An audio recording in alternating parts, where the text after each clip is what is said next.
Gidiyorsun, biliyorum.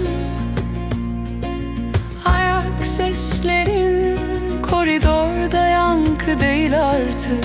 Bir vedanın ince çizgisi, kalbimin duvarına düşen gölge gibi. Gidiyorsun, sanki her adımınla biraz daha eksiliyor o da. Bir sandalye boşalıyor, bir bardak çay soğuyor ve zaman senin ardından baka kalıyor. Gidiyorsun, rüzgar saçlarına değil sözlerime dokunuyor. Bu kez tutmak istiyorum hepsini ama kelimeler de seninle yola çıkıyor. Gidiyorsun.